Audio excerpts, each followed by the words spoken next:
Yeah, record.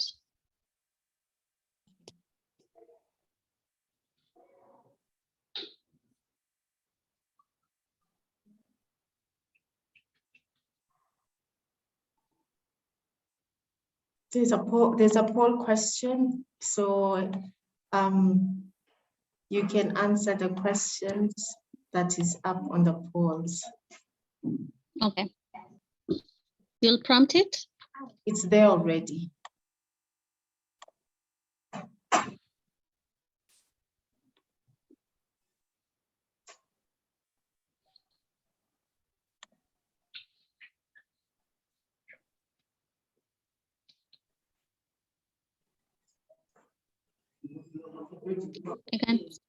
I can't see it on mine. Is anyone else getting theirs? Yes, there are others who are there. Oh, and there must be maybe network on my end.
Okay, I think most of the people have answered the poll, yeah, Khadija? From your end?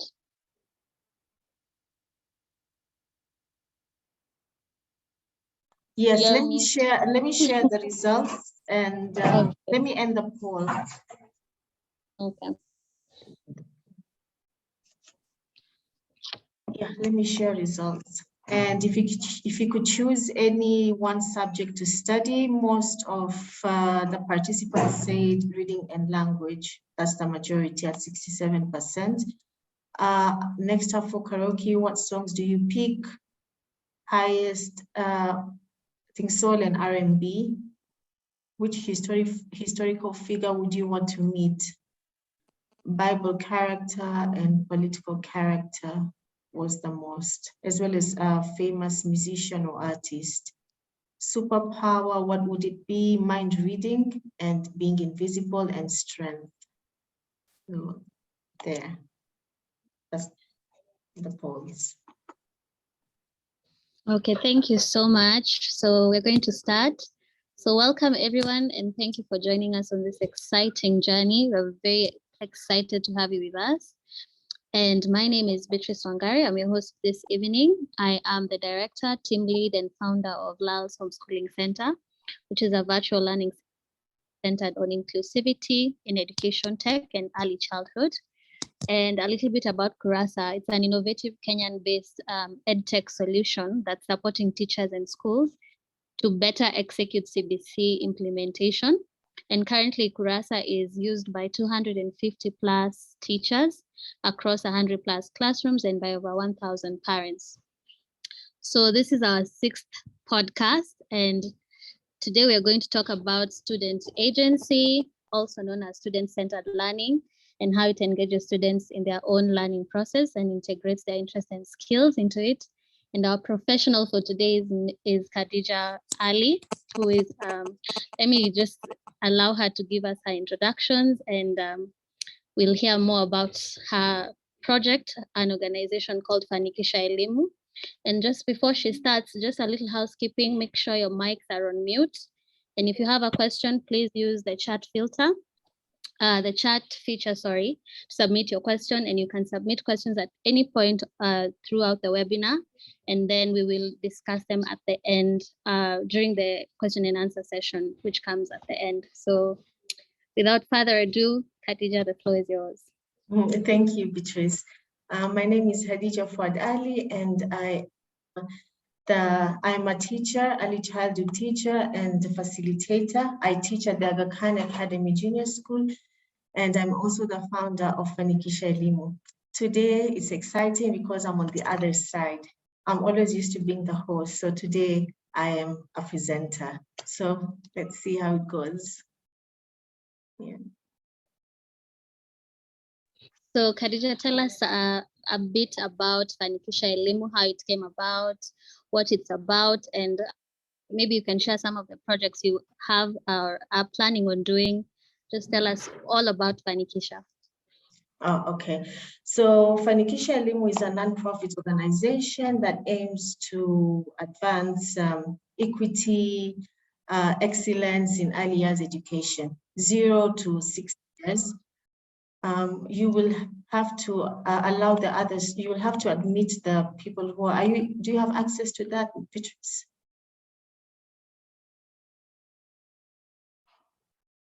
Okay, so we're a non-profit organization that aims to advance excellence and equity in early years education. Early years education is 0 to 6 years. And our organization, we're striving to ensure that every child, no matter their socioeconomic background, are well equipped with the foundation skills to learn and thrive.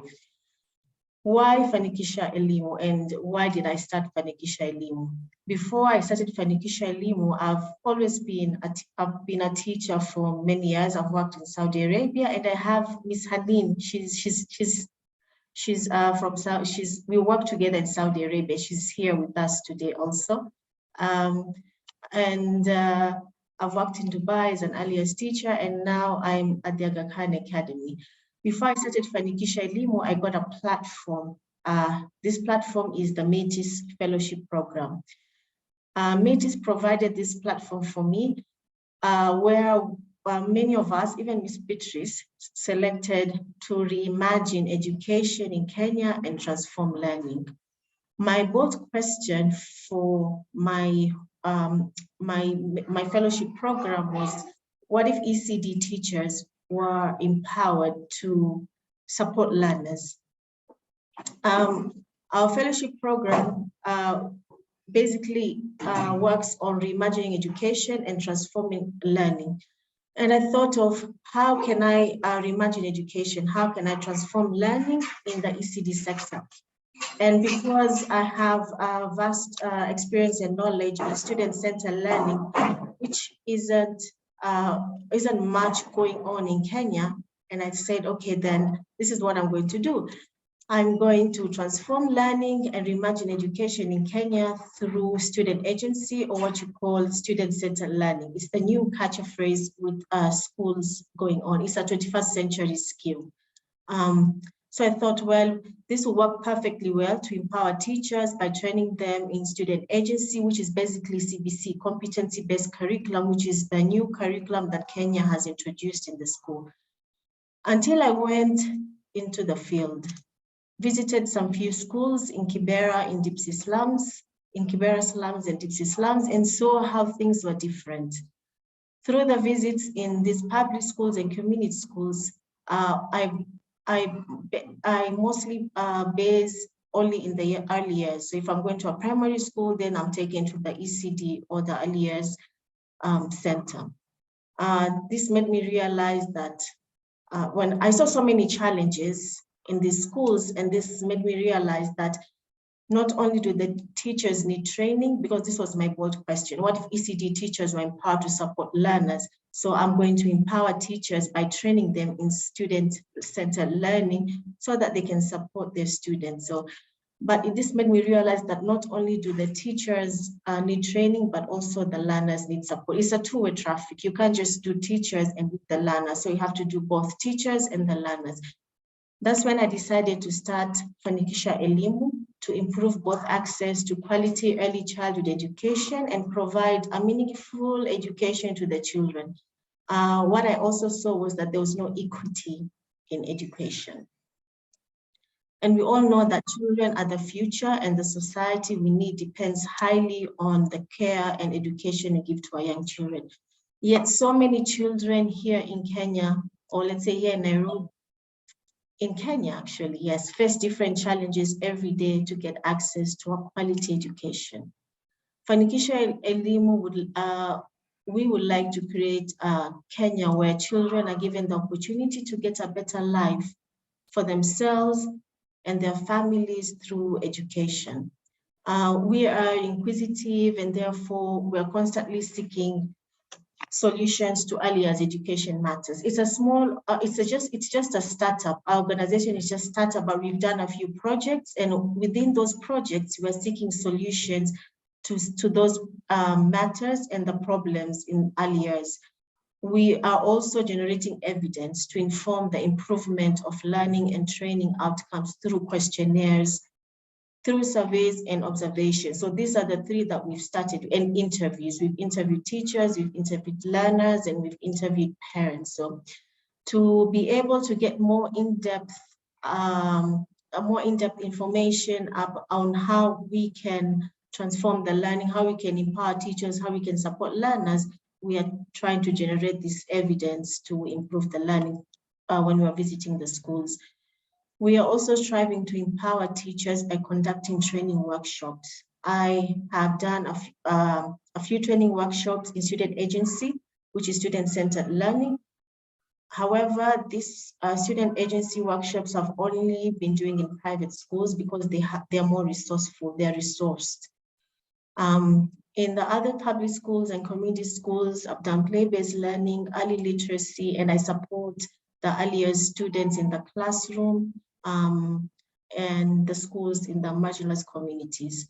We are advocating for access to equitable, inclusive, quality early childhood education.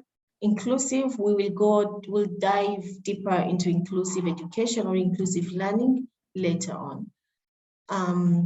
We advocate for early literacy because these are some of the problems we've seen that I will talk about shortly.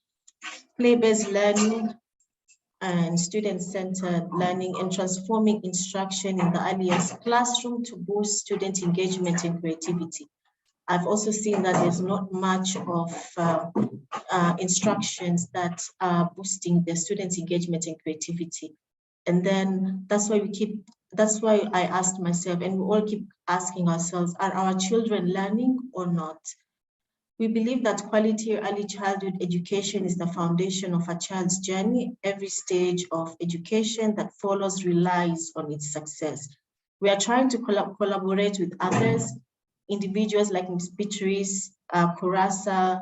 I've also recently collaborated with Child Fund in Isiolo County to contribute to the improvement of learning and training outcomes for children and teachers.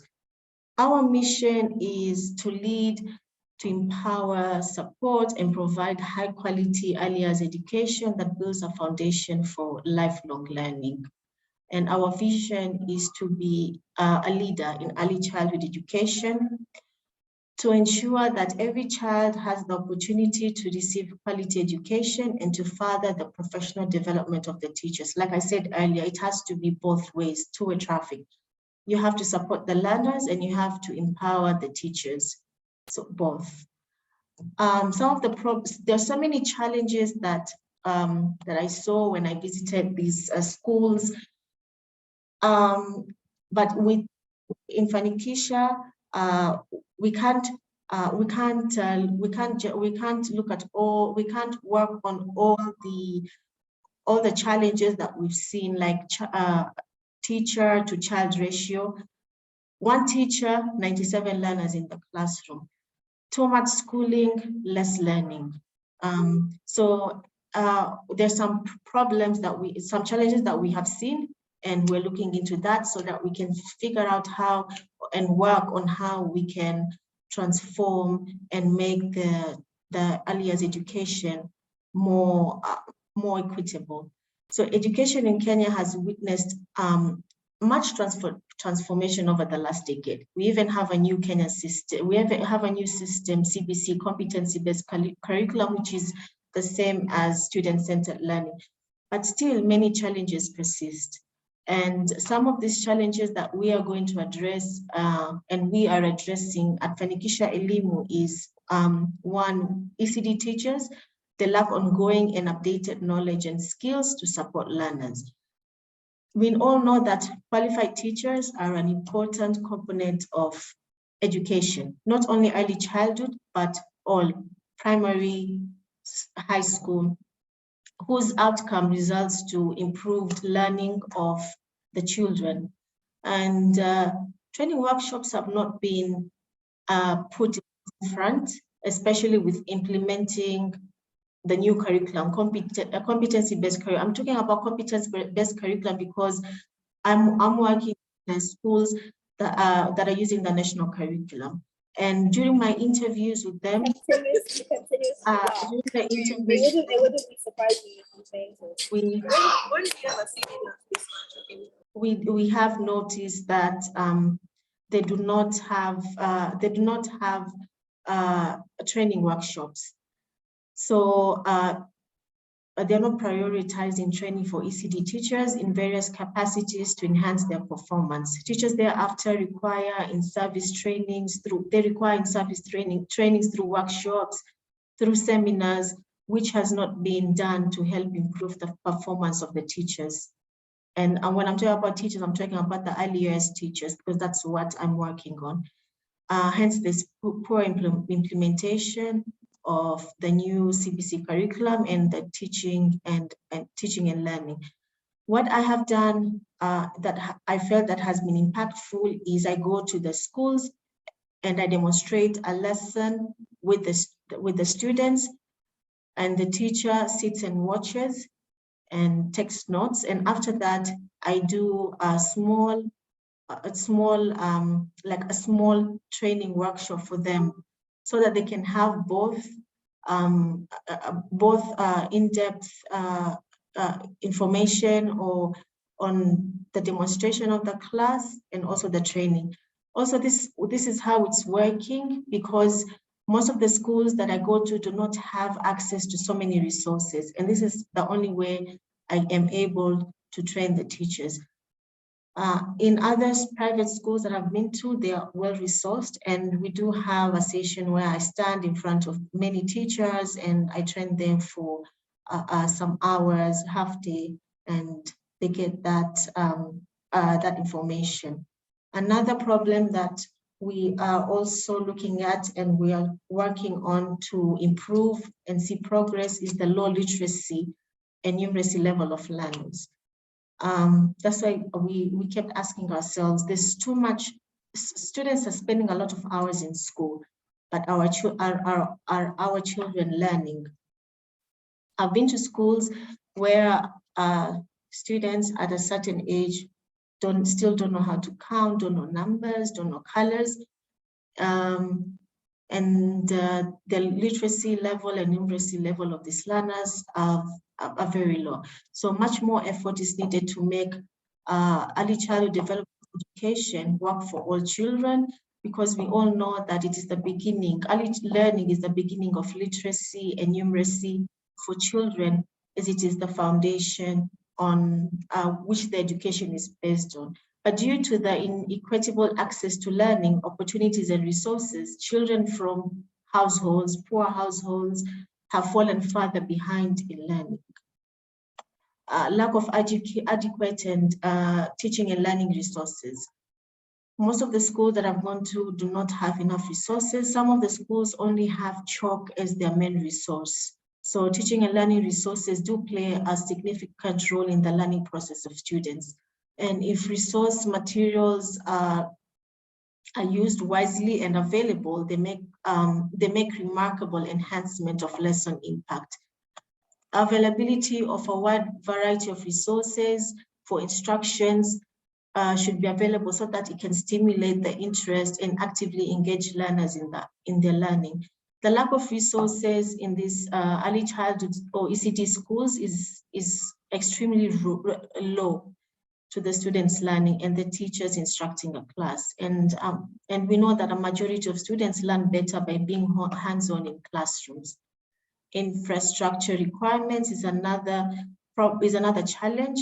many ECD centers function without the basic amenities like electricity, running water, or means of sanitation. They do not meet the basic infrastructure requirements and improvements or renovations. And the informal settlements are really in need of ECD, where they're really in need of ECD, often do not have access to basic infrastructural services. So Fanikisha Elimu strategy that we have these problems and we're looking at strategies so that we can be able to improve the education of these children and empowering the teachers.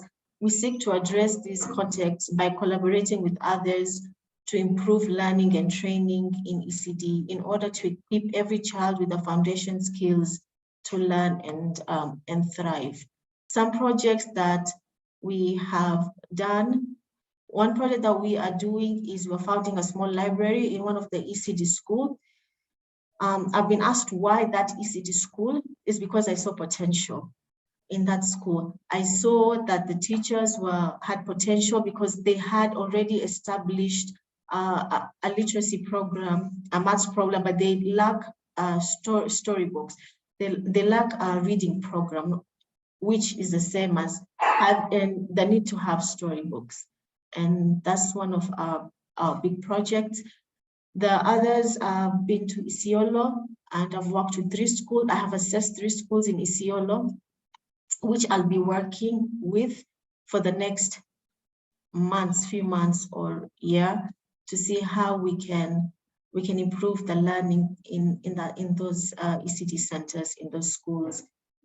And I have trained teachers in 2 private schools, and we're working with a couple of schools in Kibera to upskill their literacy level and numeracy level, as well as a child rescue center in here in Nairobi, as well to upskill their literacy skills as well.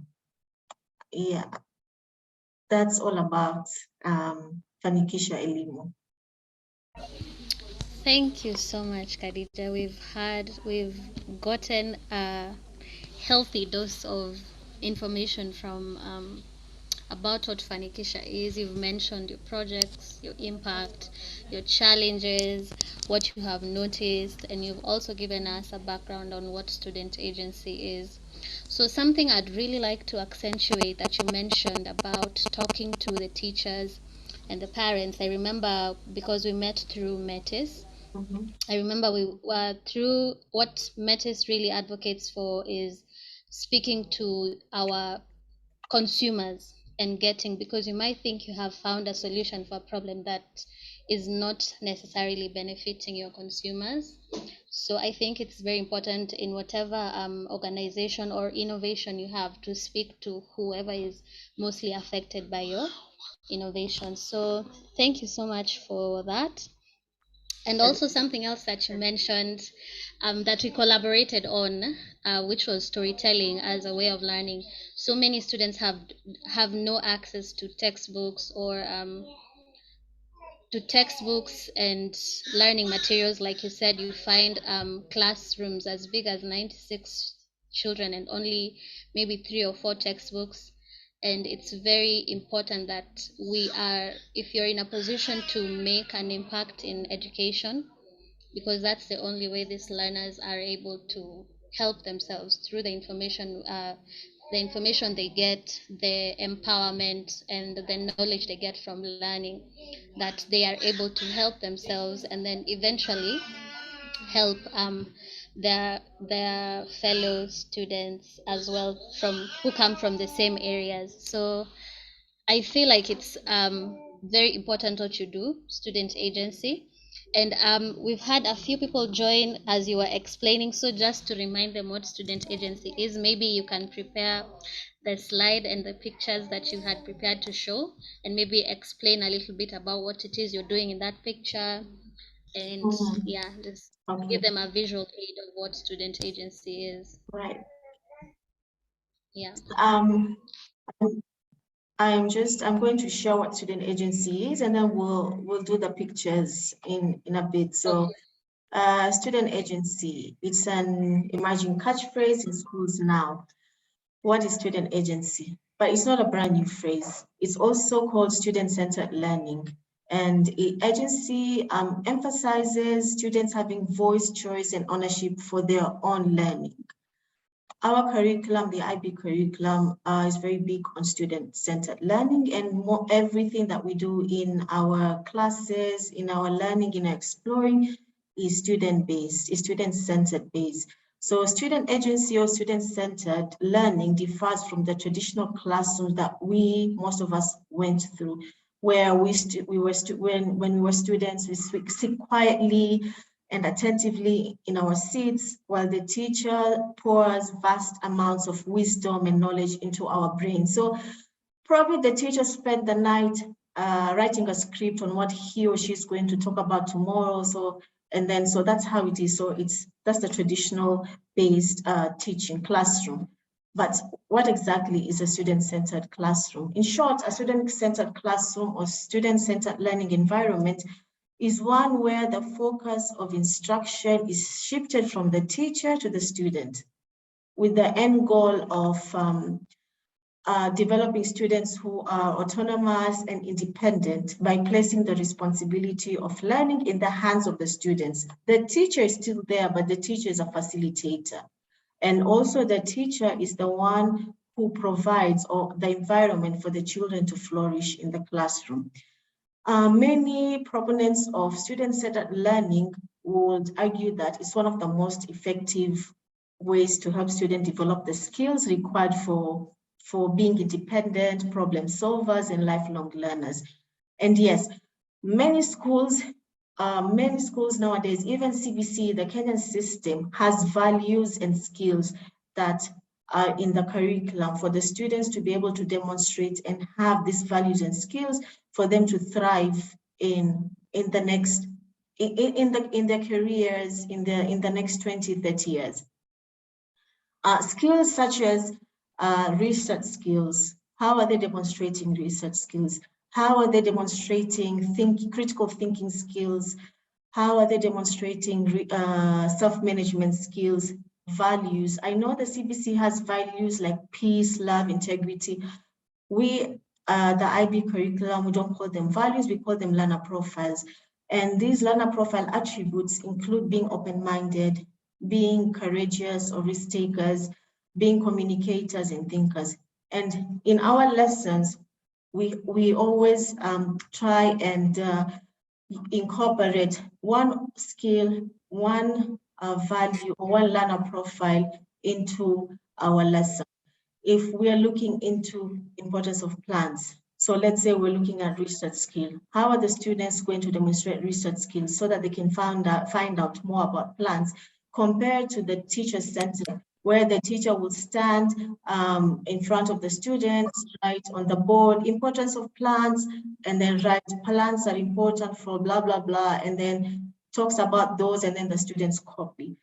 But with student-centered, you give them those resources, you give them the concepts, and they find ways to be able to solve them using the skills and values. In the more traditional teacher-centered learning environment, the teacher is in the center of the learning experience and takes the active role of teaching, while the students, we just assume, a more passive or receptive role. This is what we went through in 844. In contrast, in the student-centered learning environment, the interests of the students take center stage, and the teacher gives students choice and voice and ownership, and finding ways to provide learning experiences that focus on what students value. In the student-centered classroom, students take more active role in the education experience. It doesn't matter if you're a kindergarten teacher, if you're a primary school teacher, if you're a high school teacher or college professor. Developing a student-centered learning environment will help our students or our own children become independent learners who will ultimately take charge of their own education. Students and children who are curious, they're eager to learn and willing to do what it takes to be successful. Developing a student-centered learning environment isn't always easy for teachers, especially if you're experienced friends learning in a more traditional way. Most of us came from a traditional teaching environment. So with that, we need to change our mindset from a fixed mindset to a growth mindset and embrace change. Embrace change. Simple examples of student agency into action could include students creating their own goals for the year, students creating the essential agreements classroom. It could be flexible seating arrangements in the classroom, differentiated activities. All these are just simple examples of putting student agency into action. Yeah. Basically, that's all for student agency. I can't think of anything else for now. Yeah, I've summarized I think, everything on student-centered learning. yeah, in short, that is student Yes. agency. Yes. So, and also the experiences we are providing to help students really learn what they are interested in or care about is really, as a teacher, you only know what we know. So, and trying new things is not only great for the learners, but it's also a way to know what they like and what they care about and what they're really good at. So, student agency is something that should really be implemented in every school. But as you said, resources are a bit scarce, but we're only as long as we've taken that step towards making an impact in one school, it'll have the domino effect, I believe, and soon everyone will start picking up on student agency. So yeah, do you have the slide ready? I just have the pictures for the projects on Yeah, the pictures. Just that. But Ms. Beatrice, please give us more on inclusive education.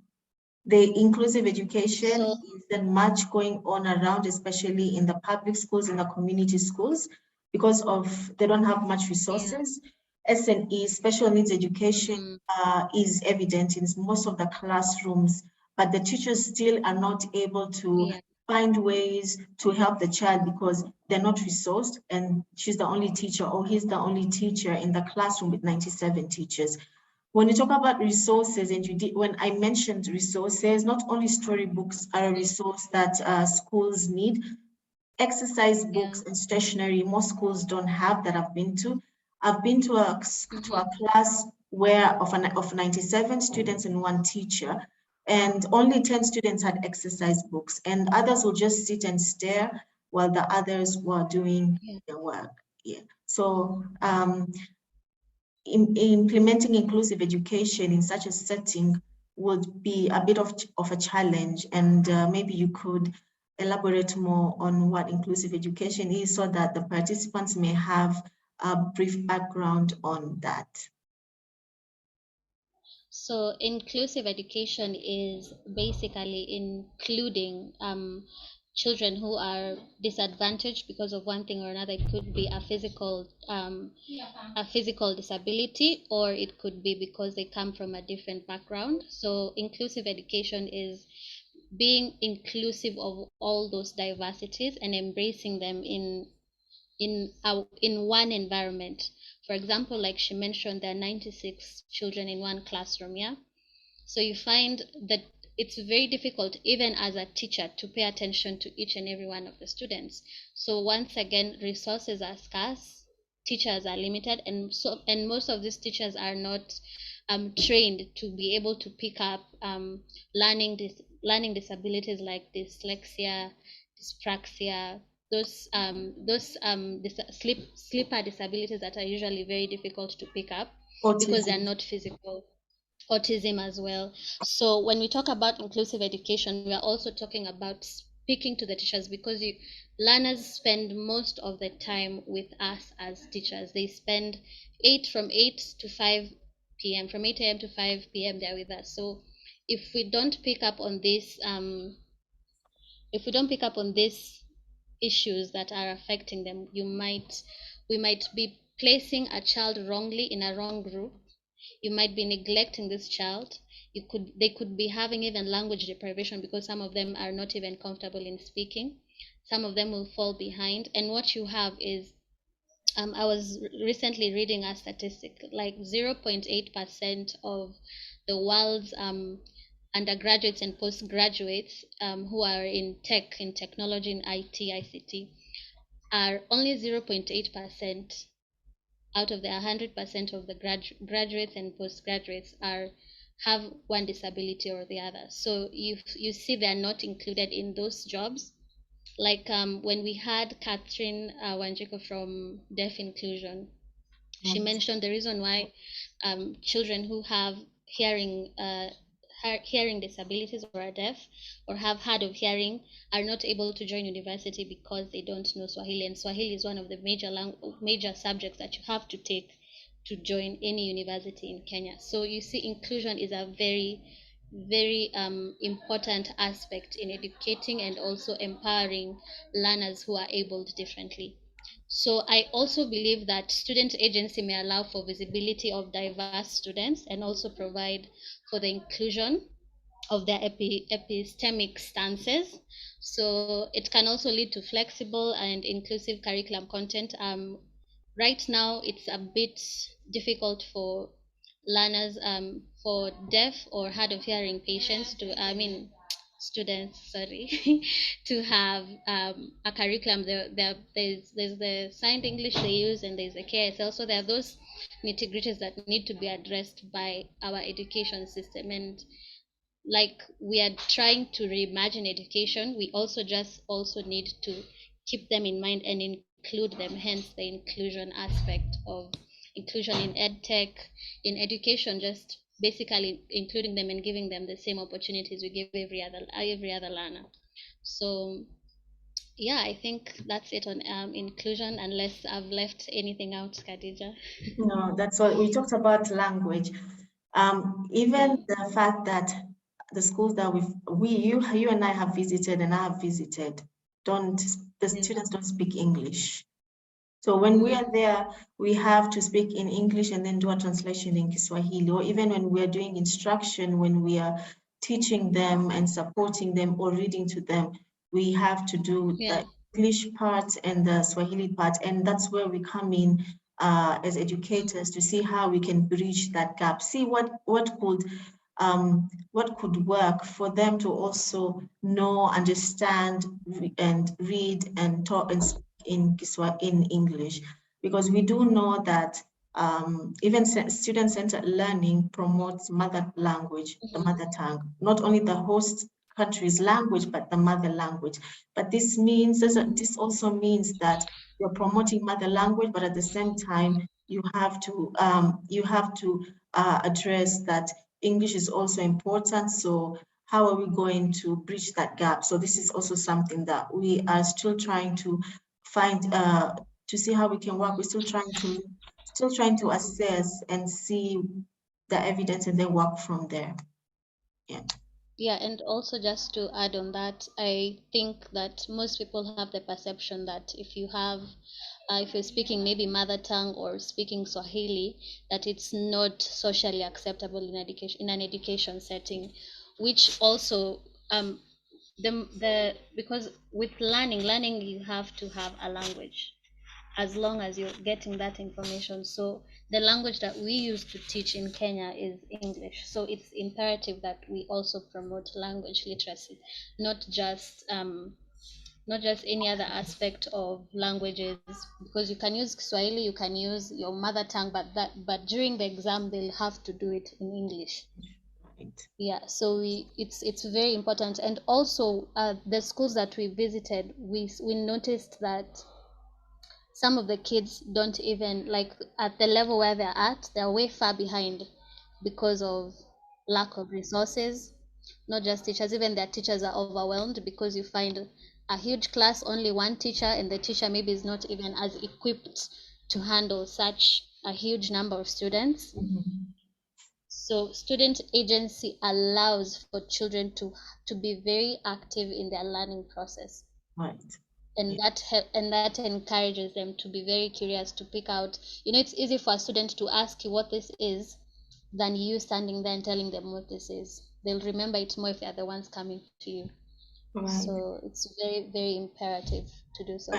Yes. Even when we're looking at student-centered learning, we are developing our children who are going to be ready for the next 30, 50 years. Yeah. One saying that that has been going around is we are trying to prepare students for careers that have not yet been invented. They're not there yet. Just like us, Yeah. when we were in school, there's some careers that were not there, like data science was never there, Microsoft Text, but then we have them now. So we need to prepare our children with skills and values in the classroom setting for them to prepare them for careers that are still not there. Also for technology that has not yet been invented. Many years ago, there's so many things that technology that were never there, but we have them now. So we need to prepare our children for that also. And also for problems that are not there, problems that are still not there. How are they going to solve problems in the next 20, 30 years if we don't teach them or demonstrate to them problem-solving skills?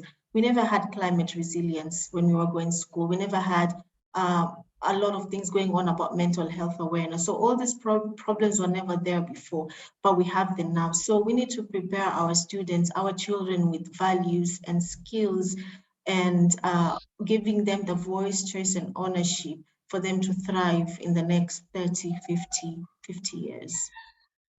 Yeah, we need to concentrate on the skills, survival skills. Basically, they're survival skills Right. to survive on things that are to come, and they are able to thrive professionally. Like I was speaking with a colleague of mine, and like he was just telling me how it has been very important for him to have started academic writing in 2010 when it was not a thing yet, but now it is. Exactly. So you see, people who are starting to do academic writing now, he has more than 10 years of experience. So it's very important to teach the skills and the rather values. than the knowledge. That It will help instilling them. a lot of knowledge in them from ourselves as teachers. We have a question from Sarah. Have you engaged parents in the schools that you're working with, and how is the response? You mean the schools that in Kiberas in the marginalized community? Sarah. Yes. Yes. Yes, we have, but very low parental engagement. It's very low. We did have interviews for parents. We did ask the head of school to call in parents so that we can interview them and talk to them about education matters, about their children, but not we didn't get a good crowd. It was few, and we did engage them. We asked them questions. Parental engagement is very low. Most of the parents are also not educated. Their literacy levels are very low. Most of the parents are very busy. They go out in the morning very early, out at 6, 5. They come back very late at night. So there's a lot of, there isn't enough parental engagement or parental involvement. We have sat down and we are trying to figure out how we involve parents, either through weekends, through activities that will involve the parents and the children together. But the parental engagement is very low. Okay, she's asked another one. So what do you think can be done to help teachers to positively and competently help learners to acquire the skills, considering we're all socialized differently? First, we need the resources. Second of all, we need more teachers in the classroom. We're having 97 students, one teacher. We're having 45 students, one teacher. So we need to be more resourced in terms of materials, in terms of teachers, and then we can come in now and train the teachers, empower the teachers. Like I mentioned before, training the teachers in the marginalized communities is it's quite a challenge because they don't have the resources. What we do is we come into the classroom, we demonstrate, and then we train them in that bit. So that could work. Yeah. That's what we're trying to do, to have resources and then to train the teachers and also to support the learners in the class. We even interviewed students, the little students. We also interviewed them and we got responses. Our questions were, what would you like different in your school? Most of the responses we got were, we would like to play more. And then that's when we thought of, yes, play-based learning is very important for their cognitive, social development of the students. It's working very well in private schools where they implement play-based learning in their lessons. And some students were talking about food, because when they leave their houses, they don't eat. And when they come to school, if they don't get food, then that's another challenge. And the concentration is the low. concentration is low.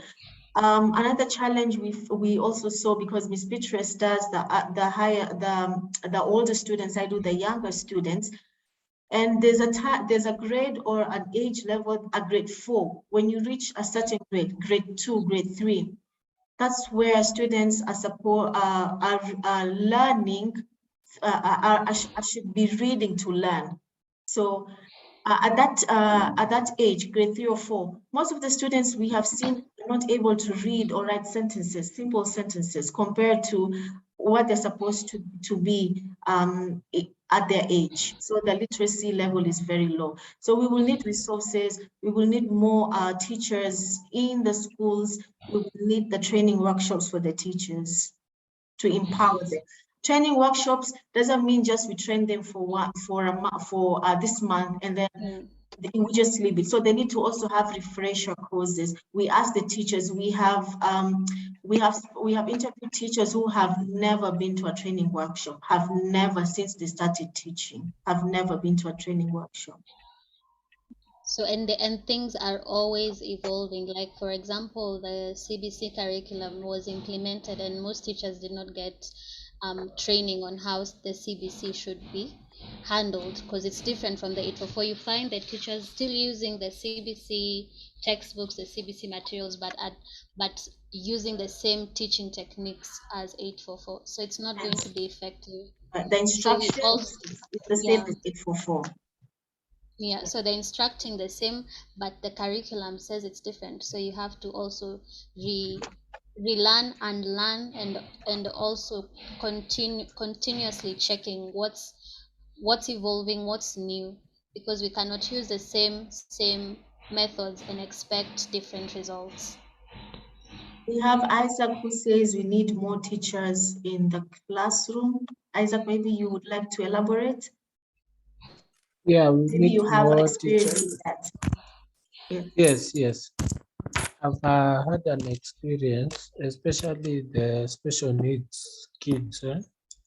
You need a teacher to in class to take them to the toilet, especially break time. You need a teacher in the field, in the climbing frame. Yeah, that's to be on the lookout. That's because there's an incident in one of the schools. The teacher was sitting and the kid fell he fell down he fell down, and the teacher was just sitting and he was not looking at the kid. So he fell down. Yeah, so we need more teachers. They're even privileged that they have a place to play, because most of the schools we've been to don't even have a playground, and yes. they don't even have a playground for them to play. And the ones that I've seen are not even safe for children. Many are getting yes. So that's what I was talking about earlier, that looking at the infrastructure, school infrastructures, that they really need to be refurbished. They need to be looked into, so that they can have a conducive environment for their children. Yeah, And then And Beatrice, and also sorry. having extra activities, especially for the special needs. Yeah. All right. We're still far away from SNE, special needs education. What I've seen, we're very far away from that. In private Yeah, very, schools, very far. yes, it's there. Some private schools are very well resourced, but they're not offering the SNE or learning support, special needs education. They're neglecting that. But for the public schools and community schools, we are very, very far away from that. A child has come into a class and is sick. The teacher will point it out, ask the parent to come to pick up the child. The parent doesn't come. The next day, the child is still brought to school because there's no one to take care of the children. So there's so many challenges that are going on in these schools. And what is the ideal teacher learner ratio in student-centered learning? Student-centered learning is very flexible. You can even have 20 children with 2 teachers, but then it depends. The ratio should be between maybe 1 teacher to 12 students, because, or even it can even be 1 teacher to 15 students, because student-centered learning, the skills such as being independent is being demonstrated there.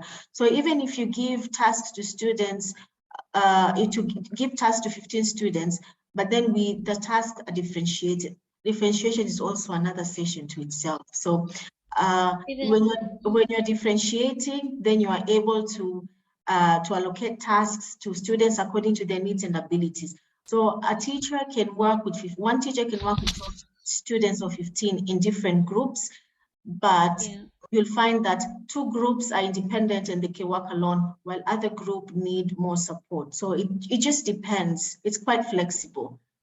And also, I think in also homeschooling is also an example of student agency, because the learners design their own timetable, what they're going to start with, and it allows for them to have a say in how they want to learn. Got it. Yes, it's flexible learning, even flexible seating arrangement. Do you advocate for a shadow teacher for special children in schools where we have inclusive learning? Yes, I went to one private school and they did have special needs, or we call it learning support teacher. They had their own room, and then they have a shadow teacher who walks into the classes to, first of all, the teacher has to identify the teacher identifies which students need inclusive learning, autistic, ADHD, dyslexia. And then from there is when it is referred to the learning support teacher, and then an IEP, individual education program, has to be done where the student is assessed. And then that's where you know, is the child autistic, ADHD, then you bring the parents, but the student is not segregated from the classroom. The student is within the same classroom, but the needs and but his tasks, his learning is tailored according to his needs and abilities. And also the shadow teacher comes in to assist in that. But the child mostly is in the classroom with the teacher, with their own tasks. The shadow teacher comes in to assist, to guide. Also, to add on that, most schools, as you had mentioned, even some private and international schools do not have a special needs unit, and they should have, because when the parent comes, maybe they don't know what needs their child are lacking or they need to be met, or what kind of assistance they need. The school should be able to do the evaluation, to do the intervention, and to place this child in a classroom. But you find most schools don't have that unit, and the parent has to outsource. So if they're outsourcing, some parents might even disregard and just say, I'll just pay for extra tuition. You see, this child has not been assessed. They have not had an intervention. So the earlier the intervention, the better the chances of them performing better. So also, as you had just said, Khadija, special needs is way behind, and we are leaving so many bright children behind because of the lack of resources and just simply schools that don't implement a special needs unit. Right. I know that the national government the national government has allocated a lot of funds and resources to the county governments, because the county government is the one that is basically big in the early years. I'm talking about the early years. So it is basically the national government allocating funds, resources, and everything that is needed for the county government to see or to work on the ECD schools in Kenya, either being SNE, special needs education, basic early childhood education, infrastructure, child-teacher ratio, but all this is not coming out at all. So as it should. as it should be. Another question, where do you draw the line between complete learner autonomy and teacher-centered learning? To what extent is the teacher involved? The teacher is involved throughout the whole process. It's not like the teacher just stands there and throws resources to the student and say, oh, you have voice, choice, and ownership of your learning, so go ahead and work by your own. No, the teacher is a facilitator. Just like when you go for a workshop, you have your your trainer who facilitates the workshop, gives you questions, prompts you, gives you resources, gives you instructions, but also at the same time, the learner is fully involved in the decision-making in his or her learning. So the teacher is very much involved in student-centered learning or student agency throughout the whole process. A good example is storytelling through pictures. You prompt pictures and then you ask the learners to say what they see. Like, what do you think this picture is telling us? If you could tell a story about this picture, what would it be? You see, you're allowing the child to see the different perspectives that you would have imposed if you were the one who was saying this picture is about a hungry child, or blah blah blah. So it's just a guide. A teacher is just a guide to the core foundations of the topic or the subject, and then the learner is the one who builds a building on it.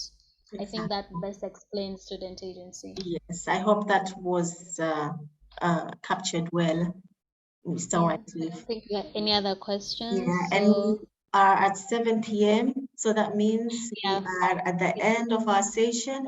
If you want to see the projects, you can follow me on Instagram on Fanikisha Elimu, so that you can know how to get in touch with us through Kurasa, through me, through Ms. Beatrice, Fanikisha Elimu on and if you and LinkedIn, Khadija Fuad. Yes, I'll put the links to our socials, and also if you would like to be included in our WhatsApp group on what's all about Kurasa, where you can even you can give us, if there's something you'd really like to find out about education, we can include it in our next podcast. And if there's someone you think would be a very good presenter for us also, because we're just trying to reimagine education and to just make it better for the young ones, to build skills that we didn't have, to give opportunities that we didn't have growing up and learning. So if you would like to be in our WhatsApp group, you can write your number or send it to any of us, and we will add you to our WhatsApp. I have written some of the numbers that were there. I have. Yeah. Oh, you've written. Yeah. Okay. A couple of numbers. And if you want to be part of my projects, get in touch with me. And my non-profit organization is entitled to volunteer programs. So. Okay. So thank you so much, Khadija. Always a pleasure. It was really nice to have this discussion. It was long overdue. I'm glad we shared it with the rest of our very loyal subscribers. Sarah. Yes, I always see you. And a shout out to Hanin from Saudi Arabia. Hi, Khadija. Thanks. It was an amazing webinar. Thank you. Thank you, Hanin. Say hi to everyone. Isaac, thank you so much. Thank Lydia. you, everyone. and Said Thank as you so well. much. Bye bye. And my mother-in-law Bye-bye. also. I put my number Thank in the you. chat. Yeah. My mother-in-law, my lovely sister-in-law evening. are very good members of the podcast. Always there. Hi, everyone. Good job. Good job. Hi, Sharif. I can hear. I think that was. That was her. Hi, you have a lovely. Huh? She said, good job. Thank Oh, you, good Lydia, job. for Thank joining. you. Have a lovely evening. See you. And see you again next week. Thank you for joining us. Yeah.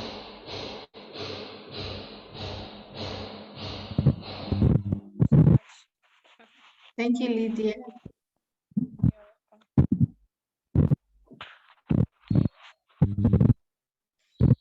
So we end.